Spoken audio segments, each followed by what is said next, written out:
자, 반갑습니다. 잉크테크 종목을 담당하게 된 대형 멘토 임주성입니다. 저도 잉크테크 이 종목을 분석을 하려고 하니까 정보가 많이 없더라고요. 시총 상위 대형주나 인기 있는 종목들 같은 경우는 관련 뉴스나 분석 내용들이 많이 있어서 정보를 찾는데 어려움이 크게 없으실 거라고 생각이 됩니다. 하지만 시장에서 관심이 적은 중소형주 같은 경우에는 정보를 찾기가 쉽지 않을 거라고 생각이 듭니다. 모두가 대기업만을 투자하지 않는 이상 시장에 참여 중이신 분들께서는 모두 해당하는 사실일 거라고 생각됩니다. 저희 대기업은 대형주뿐만 아니라 시장에 관심 못 받고 있는 소외된 종목들까지도 여러분들에게 필요한 정보를 제공드리고 항상 노력하고 있으니 한번 지켜봐 주십시오. 앞으로 제가 관계자를 찾아가든 회사를 찾아가든 제가 여러분의 멘토답게 깊이 한번 파헤쳐 보도록 하겠습니다. 저희 대기업 채널 오셔가지고 다른 분들과 함께 같이 성장해 나갔으면 좋겠습니다. 자, 오늘은 잉크테크 이 영상의 이 종목의 첫 시간이니만큼 기본에 대해서 한번 확실히 짚고 넘어가 보도록 하겠습니다. 자, 여러분들이 이 종목 잉크테크에 대한 종목이 정보가 없다고 해서 어떤 사업을 하고 있고 잉크 사업을 하고 있는데 이 잉크에 대한 기술력이라든지 아니면 경쟁력 이런 부분들이 궁금해서 오셨을 거라고는 생각은 안 듭니다. 어, 여러분들이 여기 오셔서 궁금하신 내용은 결국은 결론적으로는 이 잉크테크가 주가가 올라가냐 내려가냐 이 부분이 제일 궁금하실 거라고 생각이 드는데, 자, 어쨌든 이 잉크탱크라는 기업의 그 산업 근간, 기업의 근간부터는 떤 제품을 판매를 하고 어떤 사업을 하고 있다 정도는 체크를 해 두셔야지 주가가 올라갈 건지 말 건지 이런 부분도 같이 해석이 되지 않나라고 생각이 듭니다. 자, 그래서 일단은 기본적으로 어떤 사업을 하고 있는지만 한번 좀 간략하게 보고 가도록 하겠습니다.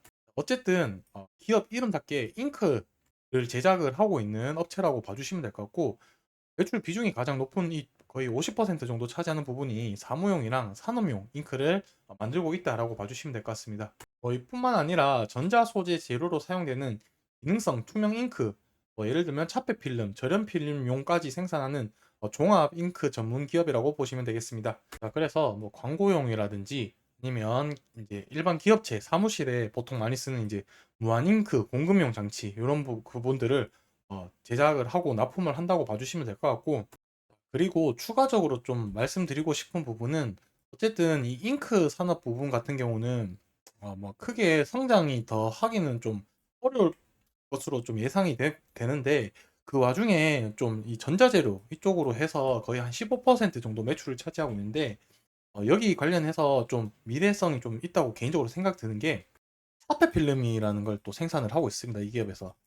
사페 필름이라는 게 무엇이냐면은 전자파 같은 것들을 이제 차단시켜주는 필름이라고 보시면 되는데, 이게 적용되는 게 어디냐면은 이제 뭐 스마트폰 이쪽으로 많이 쓰이다 보니까 휴대폰 산업 쪽으로도 이제 전방 산업을 넓힐 수 있는 부분이 있고, 기능성 필름이라고 해서 PCB 이쪽으로도 해서 뭐 크게는 넓게 보면은 이제 반도체 이쪽으로도 좀 엮일 수 있을 것 같은데, 자, 이러한 부분들의 산업성 같은 경우는 제가 이 기업에 대해서 따로 추후에 영상을 또 자세하게 다뤄보도록 하겠습니다.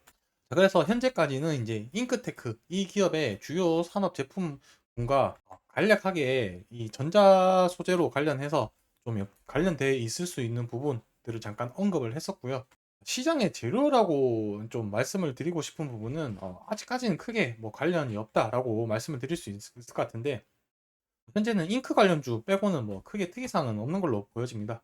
이 부분은 제가 뭐 관련할 만한 요소들을 찾게 되면은 또 정보를 드리도록 하고, 자, 그래도 마지막 실적을 좀 보시게 되면은 20년도부터 해서 매출이 좀 많이 늘어난 모습을 보일 수 있을 것 같습니다. 그래도 적자는 안 내고 그래도 꾸준하게 흑자를 내고 있고, 뭐 정리를 하자면 제가 봤을 때는 이 기업이 이제 결국에는 주가가 올라가냐 내려가냐 이 모멘텀 싸움인데, 현재로서는 실적을 가지고 실적이 뭐 흑자나 약간의 적자를 난다고 해서 단기성 변동은 있을 수 있겠지만 장기적으로 주가에 영향은 크게 미치지 않을 거라고 생각이 들고, 그렇다면은 실적을 통해서 많이 상승을 하려면 앞서 봤던 그 전방산업, 뭐 스마트폰이라든지 이제 반도체 이쪽으로 엮이면서 산업군이 더 커지면서 이제 밸류에이션을 평가가 좀 더 높아진다면 상승을 할 수 있을 것 같고, 두 번째는 아무래도 시장에서 재료가 엮여야지 주가가 단기적으로 좀 상승할 수 있지 않을까라고 보여지는데,